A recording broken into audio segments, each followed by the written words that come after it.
Hi hello வணக்கம். இன்னைக்கு நம்ம ஏஆர் ராஜேஷ் டைரக்ஷன்ல எப்புரா அப்படிங்கிற படம் 2024 ரிலீஸ் ஆச்சு. இந்த படத்தினோட திரை விமர்சனத்தை பாக்குறதுக்கு முன்னாடி நம்ம சேனல் நீங்க சப்ஸ்கிரைப் பண்ணி வச்சுக்கோங்க. அப்பதான் நான் போடுற வீடியோ உங்களுக்கு வந்து கிடைக்கும். எப்புரா இந்த படத்தினோட ஸ்டோரி என்னன்னு பாத்தீங்கன்னா, இரண்டு நண்பர்கள் இருவரும் ஜொமேட்டோல ஒர்க் பண்றாங்க. அதாவது சாப்பாடு டெலிவரி பண்ற இடத்துல ஒர்க் பண்றாங்க. பண்ணிட்டு இருக்கும்போது அவங்களுக்குள்ள சிறு வயசுல இருந்தே ஒரு ஏக்கம் இருக்கு.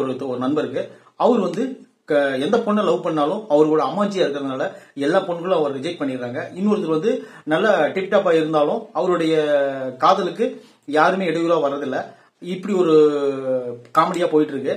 இதுக்கு இடையில இன்னொரு குரூப் வருது, ஒரு டான் குரூப். அவங்க என்ன பண்றாங்கன்னு பாத்தீங்கன்னா, கடத்தல் கும்பல். அது ரெண்டு கும்பலும் மாட்டிக்கிறாங்க. அதுக்கப்புறம் இன்னொரு கதையை சொல்றாங்க. அந்த கும்பல் என்னன்னு பாத்தீங்கன்னா, ஒரு லவர்ஸ் வீட்டுக்குள்ள தனிமையில காதலை வர வச்சு பார்க்கும்போது அவங்க அப்பா பாத்துறாரு. அதுக்கப்புறம் ஒரு குழந்தையை கடத்துறாங்க. மொத்தம் இந்த 4 கதையும் சேர்ந்து ஒரே நேர்கோட்டில் ஃபர்ஸ்ட் சீன்ல எல்லாரும் ரன்னிங் ஆயிட்டு இருப்பாங்க, ஓடிட்டு இருப்பாங்க.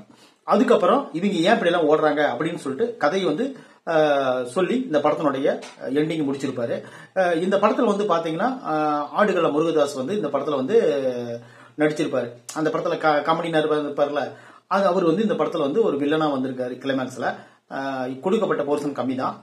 வில்லனா அவருக்கு என்ன முடியுமோ அதை பண்ணிருக்காரு. இந்த படத்தை வந்து எப்புரா அப்படின்னு பேர் வச்சதுக்கு பதிலா இந்த டைலாக் வந்து ஒரு சின்ன பையன் ஒரு கையில லப்பர் மாட்டிட்டு எப்புரா அப்படிங்கிற ஒரு வார்த்தையை ட்ரெண்ட் பண்ணி விட்டாங்க. அந்த ட்ரெண்ட் பண்ண அந்த வார்த்தையவே படமா வச்சு எடுத்திருக்காங்க. இந்த படத்துல வந்து ஒரு நேர்கோட்டான ஒரு கதை இல்லாதனால இந்த கதை எப்புரா அப்படின்னு நம்ம பார்க்க வேண்டிய சூழல் ஏற்பட்டுருது. அந்த ரெண்டு நண்பர்களோட கலகலப்பு, அந்த ரெண்டு நண்பர்கள் பண்ற எல்லா அட்ராசிட்டி, அந்த ரெண்டு நண்பர்கள் பண்ற எல்லா விஷயங்களும் நம்மளுக்கு ரசிக்கும்படியாவே இருக்குது. இன்னும் சொல்ல போனா அந்த கதையை முழுசும் எடுத்திருந்தா கூட நல்லா இருந்திருக்கும். அதுக்கப்புறம் அந்த காதலன் கதை தனியா வருது. அது இந்த கதையோட ஒற்றதே கிடையாது. அதுக்கப்புறம் என்னன்னு பாத்தீங்கன்னா, அந்த குழந்தை கடத்துறது அந்த சீனு தனியா எடுத்திருக்கிறாங்க. அது எதுக்குன்னு தெரியல. அதுக்கப்புறம் ஒரு கும்பல், 2 ரவுடி கும்பல் மோதிக்கிற சீனு, இன்னும் நிறைய சீன்கள் எடுத்திருக்காங்க.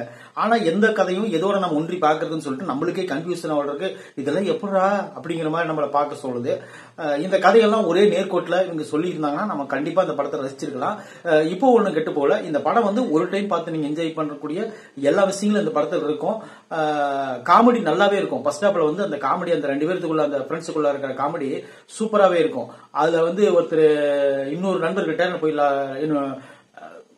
ஹாப்பி பர்த்டே சொல்லு அப்படின்னு சொல்லிட்டு சொல்லும்போது அவங்க வந்து என்ன பண்ணுவாங்க, நான் உண்மையிலே லவ் பண்ண ஆரம்பிச்சிருவாங்க. ஆனா இவர் தான் லவ் பண்ணிட்டு இருப்பாரு. இன்னும் நல்லா சொல்ல போனா இந்த படத்தோட ஃபர்ஸ்ட் ஹாப் நல்லாவே இருந்துச்சு. செகண்ட் ஹாப்ல தான் நிறைய கேரக்டர்ஸ் உள்ள பூத்தி கதையை கொலை விட்டாங்க.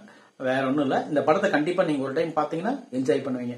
எப்புரா வந்து நம்மளுக்கு ஓரளவுக்கு பார்க்கலாம். தேங்க்யூ. இந்த விமர்சனம் பிடிச்சிருந்தா நீங்க நம்ம சேனலை சப்ஸ்கிரைப் பண்ணி வச்சுக்கோங்க. தேங்க்யூ.